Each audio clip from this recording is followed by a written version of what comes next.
अस्सलाम वालेकुम फ्रेंड्स, मैं आपको वेलकम करता हूँ MGT 611 के असाइनमेंट में। ये स्प्रिंग 2023 का असाइनमेंट है। आज के लेक्चर में हम डिस्कस करेंगे कि असाइनमेंट किस टाइप की आई है और इसका आइडियल सोल्यूशन क्या हो सकता है।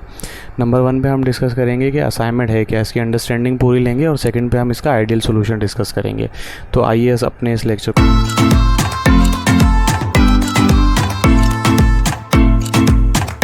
जी फ्रेंड्स, तो पहले हम अपनी असाइनमेंट को देख लेते हैं। असाइनमेंट जो है वो स्प्रिंग 2023 का है, MGT 611 business and labour law.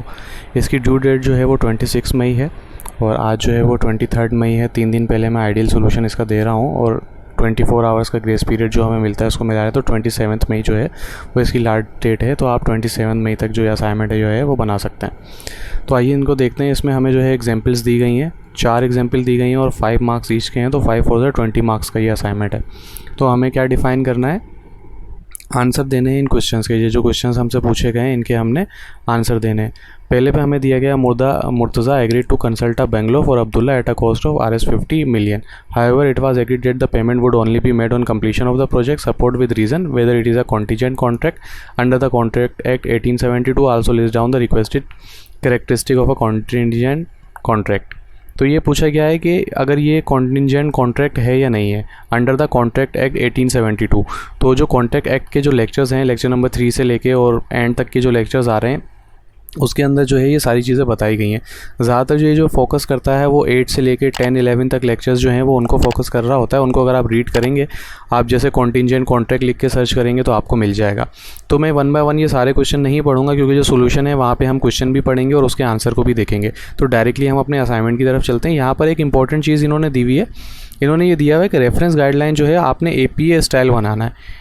APA style reference citation बनानी है। अब ये APA स्टाइल क्या होता है, ये लिंक दिया हुआ है, यहाँ पर आप जाएंगे तो आपको इजीली मिल जाएगा। दूसरा आप क्या कर सकते हैं, आप YouTube पर सर्च कर सकते हैं कि APA स्टाइल किस तरीके से बनाते हैं। ये सिंपल सी कुछ वेबसाइट्स होती हैं, जिन वेबसाइट्स पे आप जाएं और जहाँ से जिस वेबसाइट से आपने अपना डेटा लिया है उसको कॉपी करके वहाँ पे पेस्ट करें तो साइटेशन बन जाती है। ये जो वीडियो मैं बना रहा हूँ, इस वीडियो के एंड में तो APA स्टाइल से रिलेटेड किस तरीके से बनाते हैं, ये जो वीडियो मैं बना रहा हूँ इसके एंड में मैं कोशिश करूँगा कि आपको बता भी दूँ और एक साइटेशन बना के दे भी दूँ कि किस तरीके से आपने साइटेशन बनानी है और वहाँ पे पेस्ट कर देनी है और वो साइटेशन जो है वो आपके नीचे आ जाएगी। तो APA स्टाइल जो है आप इस लिंक पे जाके भी समझ सकते हैं, या फिर वीडियो के एंड में जो मैं प्रोसेस बताऊँगा आप उसको फॉलो करके वो भी बना सकते हैं। तो आइए हम अपने असाइनमेंट के सोल्यूशन की तरफ चलते हैं। जी फ्रेंड्स, तो हम बात कर लेते हैं असाइनमेंट सोल्यूशन की। पार्ट 1 में हमें सवाल जो दिया गया है कि मुर्तज़ा जो हैं वो एग्री हो गए हैं इस बात पे कि वो अब्दुल्ला का बेंगलो जो है वो बनाएंगे और उसकी कॉस्ट जो है वो 50 मिलियन लेंगे। और इन दोनों के दरमियान ये एग्री हुआ है कि पेमेंट जो है जब भी दी जाएगी जब जो है वो प्रोजेक्ट कंप्लीट हो जाएगा। अब आपने रीज़न के साथ सपोर्ट करना है कि ये कंटिजेंट कॉन्ट्रैक्ट है या नहीं है अंडर कॉन्ट्रैक्ट एक्ट 1872, और आपने रिक्वेस्टेड कैरेक्टरिस्टिक भी बतानी है, कॉन्टिजेंट कॉन्ट्रैक्ट जो है इसकी कैरेक्टरिस्टिक क्या होती हैं। तो हम यहाँ पे देख लेते हैं कि कॉन्ट्रैक्ट जो हुआ है मुर्तज़ा और अब्दुल्ला के दरमियान ये कॉन्टिजेंट कॉन्ट्रैक्ट ही कहलाएगा अंडर द एक्ट ऑफ 1872। अब ये कॉन्टिजेंट कॉन्ट्रैक्ट होता क्या है? कॉन्टिजेंट कॉन्ट्रैक्ट ये होता है, ये डिपेंड करता है अकरेंस और non occurrence of a specific event, कि एक इवेंट जो है वो होगा या नहीं होगा उसके ऊपर जो है ये डिपेंड कर रहा होता है फ्यूचर के अंदर। ये जो है अनसर्टेन होना चाहिए और not with in the control of the parties involve, यानी कि ये कंट्रोल में नहीं होना चाहिए पार्टीज़ के। इन this case the payment is contingent upon the completion of the project. इस केस के अंदर जो पेमेंट जो है वो अकरेंस और नॉन अकरेंस इवेंट कौन सा है कि पेमेंट जो है वो जब की जाएगी जब जो है वो कंस्ट्रक्शन कंप्लीट हो जाएगी बंगलो की। जब तक कंस्ट्रक्शन कंप्लीट नहीं होगी जब तक हम पेमेंट नहीं करेंगे। तो यहाँ पे जो नॉन अकरेंस और अकरेंस जो इवेंट है वो आ गई। अगर कंप्लीट नहीं होगी तो पेमेंट नहीं की जाएगी, यानी कि नॉन अकरेंस की सूरत में पेमेंट नहीं होगी और अकरेंस की सूरत में पेमेंट हो जाएगी। तो ये जो कॉन्ट्रैक्ट हो गया ये कंटिजेंट कॉन्ट्रैक्ट हो गया। तो यहाँ से ये बात जो है वो साबित हो गया। आगे इसी की डिटेल दी जा रही है। If the project is completed the payment of 50 million will be made. If the project is not completed the payment will not be made. The uncertainty lies in the successful completion of the project which is a future event. और जो uncertainty है, ये जो definition में बताया गया है कि इवेंट जो है वो अनसर्टेन होना चाहिए और पार्टीज़ के कंट्रोल में नहीं होना चाहिए और फ्यूचर इवेंट होना चाहिए। यहाँ पे देखें अनसर्टेनिटी क्या है कि सक्सेसफुल कंप्लीशन जो प्रोजेक्ट की है ये अनसर्टेनिटी है, और उसके बाद ये फ्यूचर इवेंट है कि भाई फ्यूचर में जाके बनेगी ना। ऐसा तो नहीं कि पास्ट में बन गया और आप उसके ऊपर एग्रीमेंट कर लें, तो पास्ट में एग्रीमेंट वगैरह इस चीज़ें की कॉन्टिजेंट कॉन्ट्रैक्ट नहीं होता। अब रह गई बात इसकी कैरेक्टरिस्टिक की। असेंशियल कैरेक्टरिस्टिक जो कॉन्ट्रैक्ट कंटीजेंट एग्रीमेंट उसका क्या होता है कि अनसर्टेन इवेंट होता है, जैसे कि हमने देख लिया कि हैपनिंग और नॉन हैपनिंग इवेंट होता है। फ्यूचर इवेंट हो गया the event on which the contract depend must something that is yet to happen, it can not be event that already contract. यानी कि अगर ये बंगला पहले से बना हुआ होता और फिर ये दोनों कॉन्ट्रैक्ट कर रहे होते तो ये कॉन्ट्रैक्ट नहीं होता। ये क्या है कि जब कंस्ट्रक्शन करनी है मुर्तज़ा ने अब्दुल्ला के बेंगलो की, फिर 50 मिलियन मिलेंगे, तो इस वजह से ये फ्यूचर इवेंट भी है। अब कॉन्ट्रेक्चुअल ऑब्लिगेशन क्या है? The contract should specify the right and obligation of the parties involve based on the occurrence and non occurrence of the specified event. The obligation become enforceable once the event take place और fail to occur. कि जो terms and condition है वो दोनों के दरमियान तय होनी चाहिए कि भाई अकरेंस होगी या नॉन अकरेंस होगी। यहाँ पे देखें कि एग्रीड हो गया, यानी कि टर्म्स एंड कंडीशन तय हो गई कि जब कंप्लीशन हो जाएगी प्रोजेक्ट की जब भी जो है वो पैसे दिए जाएंगे, उससे पहले नहीं दिए जाएंगे। तो ये ऑब्लिगेशंस हो गई। तो ये पार्ट 1 का सोल्यूशन हमारा हो गया। आप वीडियो को पॉज करके ये पढ़ भी सकते हैं और इजीली आपको समझ में आ जाएगा। पार्ट 2 की जानिब हम मूव करते हैं। पार्ट 2 में दिया गया है कि A enter into an agreement with B to sell his scooter, यानी कि ए जो है बी वो दोनों एक एग्रीमेंट में इंटर हुए हैं कि बी जो है वो अपना स्कूटर सेल कर देगा ए को। अब ए इंटेंड ये कर रहा है, अब ए ये सोच रहा है कि ए की इंटेंशन ये है कि वो अपना 3G स्कूटर सेल करेगा, लेकिन बी जो है वो ये उसको इस बात का यकीन है कि ए जो है वो अपना 4G स्कूटर सेल करेगा। What is the legal status of this contract? इस कॉन्ट्रैक्ट का लीगल स्टेटस क्या है? देखें, सवाल को जब भी आप रीड करें तो उसको पूरा समझने की कोशिश किया करें। ए इंटेंटेड, यानी कि ए ये सोच रहा है कि वो जो है वो अपना 3G स्कूटर सेल करेगा, लेकिन बी जो है वो यकीन करके बैठा हुआ है कि भाई ए जो है वो अपना 4G स्कूटर सेल करेगा, और दोनों में एग्रीमेंट क्या हुआ है कि स्कूटर सेल करने की।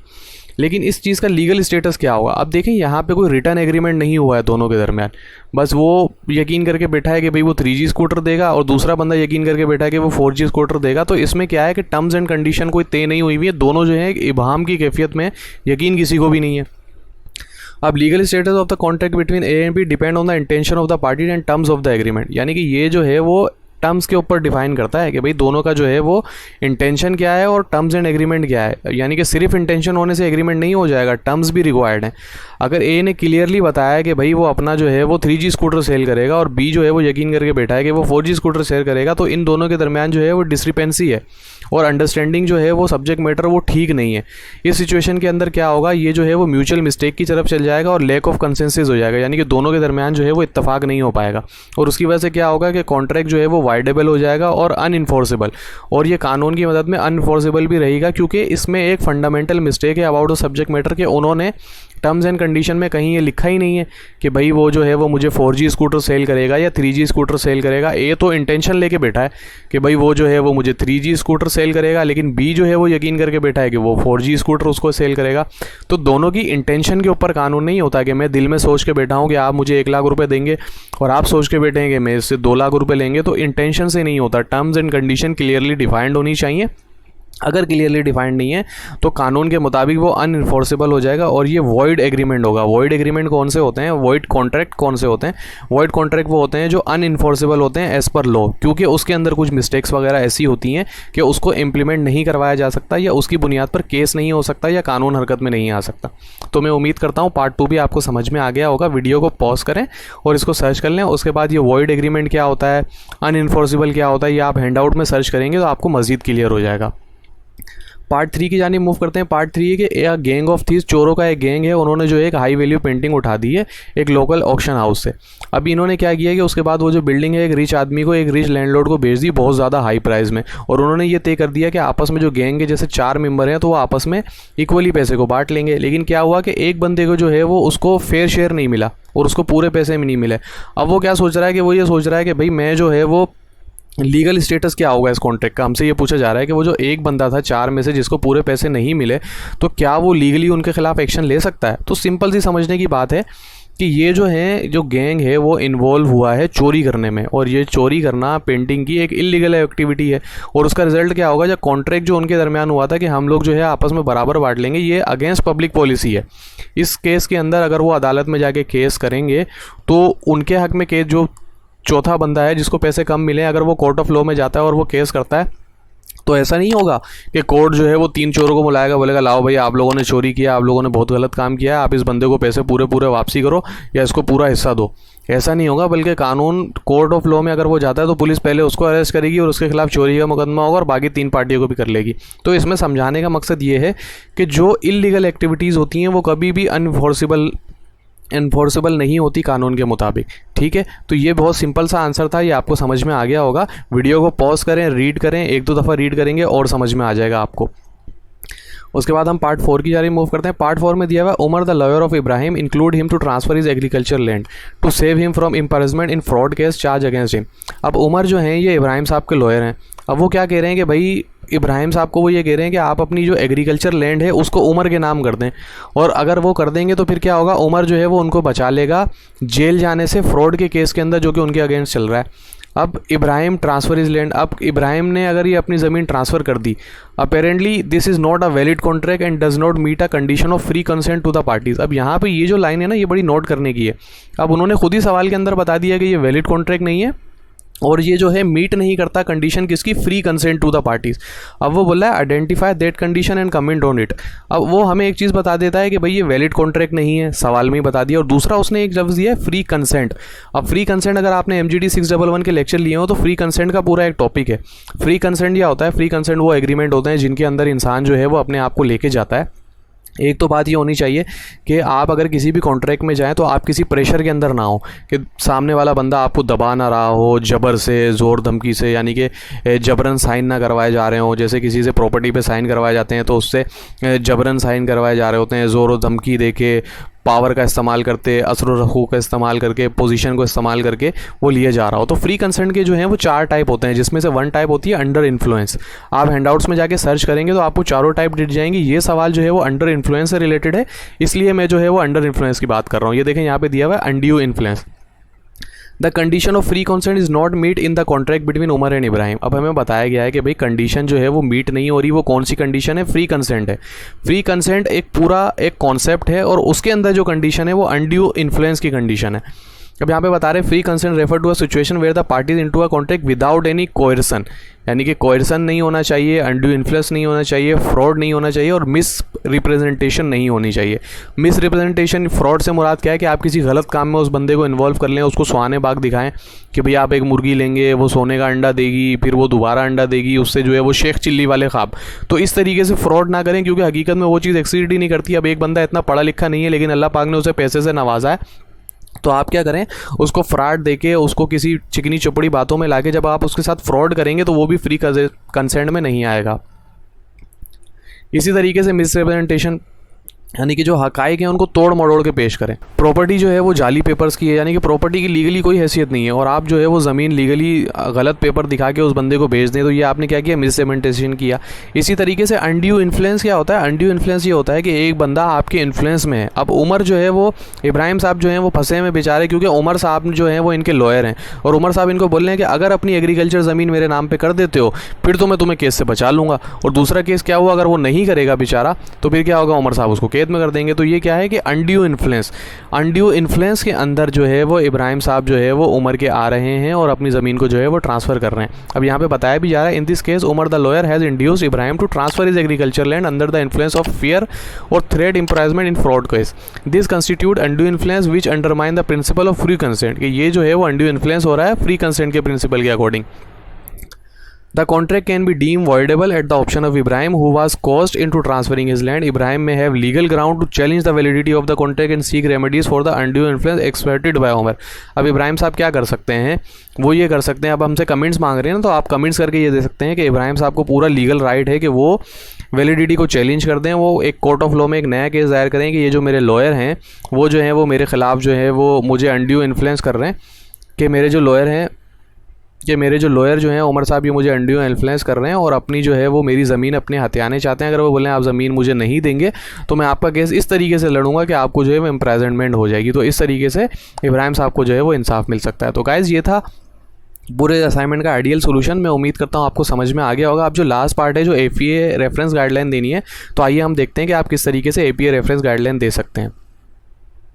जी फ्रेंड्स, अब हम आ गए हैं अपने लास्ट पार्ट के ऊपर कि हमें जो है वो APA रेफरेंस की गाइडलाइन देनी है। तो ये देखें, मैंने एक ब्लैंक डॉक्यूमेंट खोला है माइक्रोसॉफ्ट वर्ड का।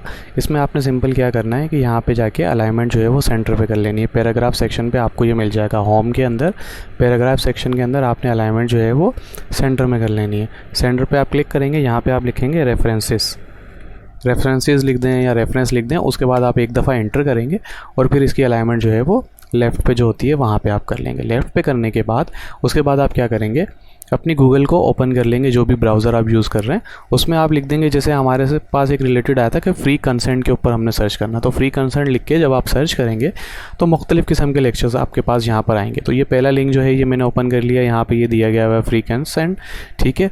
उसके बाद यहाँ पर दिया गया है topper.com, ये बहुत अच्छी वेबसाइट है, इसको बहुत ज़्यादा लोग फॉलो करते हैं, तो इसका लिंक मैंने यहाँ पे ओपन किया हुआ, ठीक है। उसके बाद आपने क्या करना है, आपने गूगल करना है APA स्टाइल ऑनलाइन, और फर्स्ट जो वेबसाइट आपकी आएगी फ्री APA साइटेशन जनरेटर, इसका आप लिंक ओपन कर लेंगे जो कि मैंने यहाँ पे ओपन किया हुआ है, ठीक है। अब इसमें आपने क्या करना है, हम इसको दोबारा से ओपन कर लेते हैं APA स्टाइल के ऊपर। यहाँ से देखिए, इसको यहाँ पे क्लिक करेंगे, राइट क्लिक करके यहाँ से आप ओपन कर लें तो ये देखें इस तरीके से आ जाएगा, ठीक है। इस तरीके से यहाँ पे आप इसको ओपन कर लेंगे और यहाँ पे आप उस वेबसाइट का URL पेस्ट करेंगे जिसको आप साइटेशन बनाना चाहते हैं। तो सबसे पहले हम देख लेते हैं यहाँ पे फ्री कंसेंट का जो है, यहाँ पर हमने ये किया है topper.com जो वेबसाइट, ये वाली वेबसाइट जो हमने ओपन की थी ये यहाँ पर आ गया। अब इसमें देखिए सारी चीज़ें फ्री कंसेंट से रिलेटेड दी गई हैं कि कोहेजन क्या होता है, अंडर इन्फ्लुएंस क्या होता है, फ्रॉड क्या होता है, मिसरिप्रेजेंटेशन क्या होती है, तो ये आप यहाँ से भी रीड कर सकते हैं। वरना अंडर इन्फ्लुएंस जो मैंने असाइनमेंट में सोल्यूशन दिया है वो भी यहाँ पर यही लिखा होगा कि भाई एक बंदे के ऊपर जब पर्सनैलिटी होती है, दूसरा बंदा उसको अंडर इन्फ्लुएंस करता है और ये सारी चीज़ें कर रहा होता है, तो वही चीज़ें यहाँ पर दी गई होंगी। तो आपने सिंपल क्या करना है, इस पर डबल क्लिक करना है यहाँ पे, या Ctrl+A प्रेस करेंगे तो ये क्या होगा, Ctrl+A प्रेस करेंगे तो ये पूरा सिलेक्ट हो जाएगा। उसके बाद आप यहाँ से राइट क्लिक करके भी कॉपी कर सकते हैं या Ctrl+C से कॉपी कर सकते हैं। उसके बाद आप यहाँ पे इस वेबसाइट पे आएंगे, यहाँ पर आके Ctrl+V कर देंगे आप, या राइट क्लिक करके पेस्ट कर देंगे। उसके बाद आप यहाँ पे क्लिक करेंगे साइट के ऊपर, ये थोड़ा सा टाइम लेगा और उसके बाद इसको जो है वो APA स्टाइल में साइट करके आपको प्रोवाइड कर देगा। तो हम थोड़ा सा वेट कर रहे हैं, ये देखें इसने साइट कर दिया। अब उसके बाद यहाँ पर जब ये हो जाएगा ना, आप इसको चेक करेंगे कॉपी टू क्लिकबोर्ड पे क्लिक करेंगे तो ये आ गया कॉपी टू क्लिकबोर्ड। उसके बाद हम क्या करेंगे, अपनी वर्ड फाइल पे वापसी आएंगे और हमने जो यहाँ पे राइट क्लिक रेफरेंसेस लिख के लेफ्ट अलाइनमेंट की थी, यहाँ पे सिंपल इसको राइट क्लिक करके पेस्ट कर देंगे। अब देखिए यहाँ पर ये आ गया। अब इसको ये देखें, ये बिल्कुल साइड होके आ गई। सबसे पहले जो है वो किस टॉपिक पे बात हो रही है वो आ गया, उसके बाद कोहेजन, फ्रॉड एटसेट्रा इन चीज़ों पे बात हो रही है, उसके बाद किस डेट को बात हो रही है, कौन सी वेबसाइट है, ये पूरा इसने साइड कर दिया। इसको आप यहाँ से पूरा सेलेक्ट करेंगे, सेलेक्ट करने के बाद इसकी जो स्पेस है इसको डबल कर देंगे यहाँ से, तो ये हो गया। उसके बाद हम दोबारा सेलेक्ट करेंगे और टाइम्स न्यू रोमन, अभी तो ये सेट है, अगर ये सेट नहीं है तो आप यहाँ से TIM प्रेस करेंगे, टाइम्स न्यू रोमन पे इसको एंटर करेंगे और यहाँ पे इसका साइज़ जो है वो आप 12 कर देंगे। तो इस तरीके से आपने फ्री कंसेंट के लिए सिलेक्ट कर दिया। तो पहले टॉपिक में क्या बात हो रही थी, दूसरे टॉपिक में क्या बात हो रही थी, तीसरे में, चौथे में, वो मैंने असाइनमेंट में आपको बता दिए। सिंपल आप उसको क्या करेंगे, सिंपल आप उसको यहाँ पर आके गूगल पे उस टॉपिक का कीवर्ड जो है वो यहाँ पे पेस्ट करेंगे। जैसे थर्ड पार्ट में फ्री कंसेंट था, फर्स्ट पार्ट में जो है वो आप यहाँ के पेस्ट करेंगे। पेस्ट करने के बाद उसकी एक दो वेबसाइट जो है वो गूगल से आप ओपन करेंगे। जैसे ये पेस्ट करने के बाद आप यहाँ पे देखेंगे एक दो रिजल्ट आप खोल लेंगे, जैसे इंश्योरेंसोपीडिया है, आप इसकी खोल लेंगे। उसके बाद topper.com है, मुख्तलिफ वेबसाइट्स हैं, आप उनके लिंक खोल लेंगे और इसी तरीके से साइट बना के आप जो है अपने असाइनमेंट के नीचे लास्ट पेज में जो है वो उसको पेस्ट कर देंगे और उसके बाद सेव करके अपने असाइनमेंट सबमिट करवा देंगे। तो इसमें कोई इतनी मुश्किल बात नहीं है। अगर आपको ये समझ में नहीं आया है तो यूट्यूब पे बहुत वीडियोस अवेलेबल हैं उर्दू या हिंदी में, आप APA स्टाइल सर्च करके वो आप खुद भी बना सकते हैं। तो ठीक है गाइज़, ये था आज का लेक्चर। काइंडली वीडियो को लाइक करें, शेयर करें और चैनल को सब्सक्राइब ज़रूर करें। मिलते हैं अगली वीडियो में। आज की वीडियो में इतना ही। दुआओं में याद रखिएगा। अल्लाह हाफिज़।